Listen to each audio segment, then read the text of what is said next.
시청자 여러분 안녕하십니까? 오늘은 하태경 후보가 야권 경선에서 4위에 진입하면 홍준표 후보 2위도 위태롭다. 이걸 가지고 여러분과 의견을 나눠보도록 하겠습니다.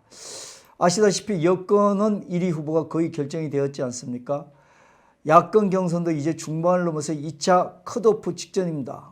오늘 저녁 2차 경선 마지막 6차 방송 토론회가 밤 10시 50분에 KBS를 통해서 방송이 될 것 같습니다. 오늘 토론회가 끝나면 네 분이 본경선을 치르게 되고 10월 8일 2차 컷오프로 네 분이 본경선으로 가게 되어 있습니다. 보시고 여러분의 생각을 댓글로 달아주시면 고맙겠습니다. 그리고 아직 구독 누르지 않는 분들이 있으시다면 이 기회에 구독도 눌러주시고 앞으로 시청도 좀 많이 해주시고 댓글도 좀 많이 달아주시기 바랍니다. 자, 야권 경선의 판도는 홍준표, 윤석열 후보가 1, 2위를 다툴 것 같고요. 그 뒤에 3위로 유승민 후보가 추격을 하고 있습니다. 그리고 마지막 4위는 아직 누구라고 단언할 수 없는 상황인 것 같습니다. 하지만 제가 생각한다면 4위권에 희망이 없는 후보는 단 한 분이 있는데 이거는 본인한테 미안해서도 제 입으로 좀 말씀드리기가 뭐하고 시청자 여러분도 잘 알 수 있을 것 같아서 말씀드리지 않도록 하겠습니다. 아무튼 4위권을 놓고 황교안, 최재형, 원희룡, 하태경 후보가 각축을 벌이고 있는 상황입니다. 아마도 섣부른 예상보다는 10월 8일 2차 컷오프 결과가 나와봐야지 이게 결정이 되지 않을까. 그럴 정도로 서로 박빙에 서로 각축을 벌이고 있습니다. 그보다도 지금 홍준표 후보와 윤석열 후보가 본경선에서 누가 1위를 차지할 것 같느냐가 야권 후보들의 야권 참 지지자들은 관심이 집중되어 있고 또 여권 지지 국민들도 관심이 집중되어 있습니다. 왜냐하면요, 여권 후보는 거의 이재명 후보로 결정되어 있는 상황에서 좌우로 치우치지 않는 중도층들은 이 문제 많은 여권 후보를 이길 수 있는, 다시 말씀드리면 잡을 수 있는 후보가 과연 누가 될 수 있을까가 관심이 많지 않겠습니까? 더 구체적으로 말씀드린다면요, 이번에 선거 당락을 결정할 수 있는 세력은 좌우 색깔이 분명한 국민들이 아니라 이 선거 후에도 나라를 안정시킬 수 있는 후보를 선택해야 하는 중도층이 결정을 해야 된다는 그런 지점에 와 있다는 것입니다. 여권 후보가 어차피 강한 이념을 가지고 있는 사람이기 때문에 이 사람이 집권하면 나라가 어떻게 된다는 것도 대부분의 국민들은 잘 알고 있지 않겠습니까? 제 입으로 말씀드리면 적어도 경제는 사회주의 가깝게 될 수밖에 없다고 판단을 하고 있지 않습니까? 이번에 대장동 사건을 보면서도 여러분들 그런 생각이 안 드시겠습니까?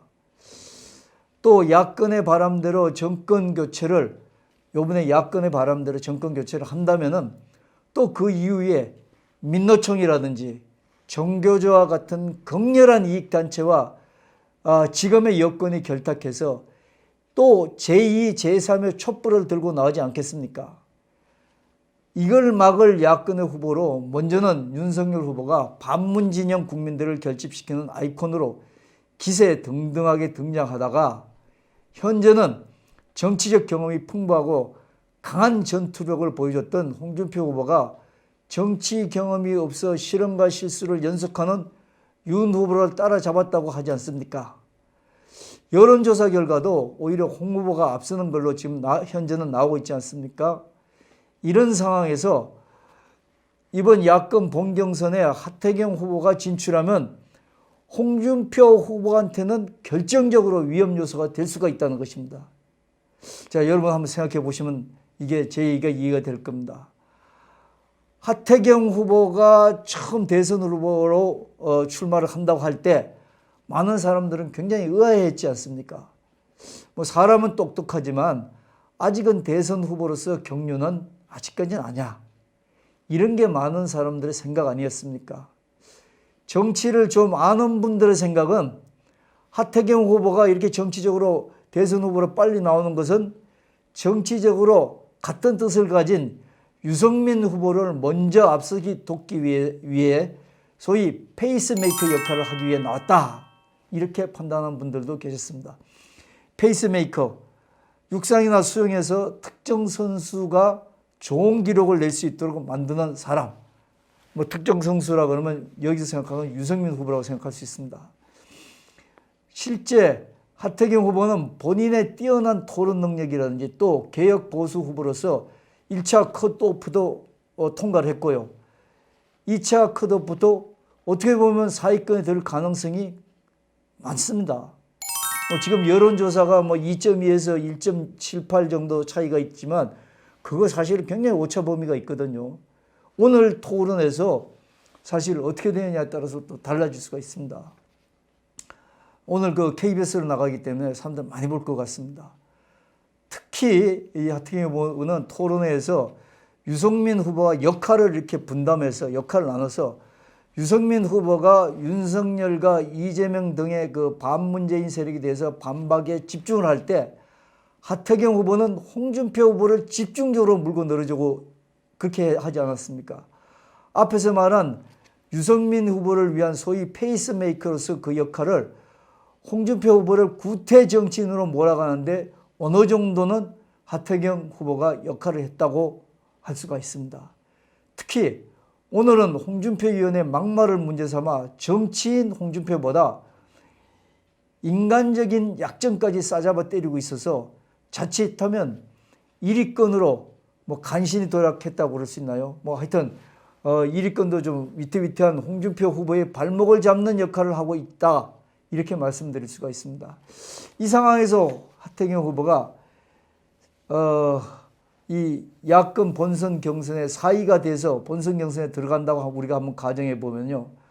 그런 구도가 되면 유승민 후보가 경선 시작할 때 공언한 토론을 통해서 유승민 후보 본인이 후보가 될 수 있다는 얘기가 빌공짜 공언이 아니 될 수 있다는 그런 얘기가 될 수 있습니다. 공언이 아닐 수가 있다는 것이죠. 왜냐하면 유승민 후보의 아바타라는 현 국민의힘 이준석 대표와 하태경 후보가 모두가 정치적 동지들 아니었지 않습니까? 특히 당권을 쥐고 있는 측에서 어떤 역할도 가능한 이준석 후보, 또 이 야권 이제 본선 이제 오늘 지나고 10월 8일 지나면 본경선 토론회가 무려 10회나 됩니다. 이 기간 하태경 후보가 지금처럼 역할을 한다면 현재의 1, 2 후보도 맥없이 무너질 수가 있으며 본인의 유승민 후보의 희망사항인 유승민 후보가 야권 대선 후보가 된다는 것이 막연하게 꿈만은 아니었다. 이렇게 얘기할 수가 있습니다. 본선 경쟁력이 어떠냐 이건 그 다음 얘기를 하십시다. 문제는 현재의 하태경 후보가 한교안 후보 등등과 4.15 총선을 한교안 후보 등이 4.15 총선이 이 정권이 조작한 부정선거라고 이렇게 주장을 계속하고 있지 않습니까? 이 부분을 하태경 후보가 음모론으로 일축하고 있는 자기만의 정치적 계산에서 좀 벗어나야지 사위권에도 갈 수가 있고 이 본인도 국민들한테 지지를 받을 수 있다는 것입니다. 지금 부정선거는 당사자들의 양심선언만 없을 뿐이지 부정선거를 획책한 기획한 당사자들의 양심선언이 없을 뿐이지 심정적으로나 모든 정황적으로는 4.15 부정선거 등등이 자행되었다는 것은 웬만한 국민들은 이해하고 납득하고 있습니다. 그럼에도 이준석 국민의힘 대표와 하태경 후보가 이런 지하에 부정선거 운운하는 것은 음모론이다 이렇게 취급하는 것은 국민의 마음을 몰라도 너무 모르는 본인들의 정치적 입지만 염두에 둔 발언이 되고 있다는 것입니다. 말이야 바른 말이죠. 이 정권이 앞으로 부정선거를 할 수도 있기 때문에 그걸 하지 못하게 미리 예방하기 위해서 국민의힘 대표라든지 그 다음에 다른 어떤 후보들이 많이 떠들면은 이런 부분을 거론하는 것이 야권에 덕이 되면 덕이 됐지 실이 되고 문제가 될 게 뭐가 있겠습니까? 자, 하태경 의원을 주목하면서 여러분들 오늘 토론에도 주목하시기 바랍니다. 보시고 댓글 부탁드리고 구독 아직까지 못 누르신 분들 구독 눌러주시면 더욱 감사하겠습니다. 끝마치겠습니다. 감사합니다. 정치, 경제, 시사 채널 홍용락 TV 댓글로 여러분들의 생각을 홍용락 TV에 말해주세요. 여러분들의 구독과 좋아요, 알림 설정은 큰 힘이 됩니다. 함께 해주십시오. 생활정보방송인 자매 유튜브 희노홍락도 구독 부탁드려요. 홍용락TV는 계속된다. 구독자 여러분들과 함께 쭉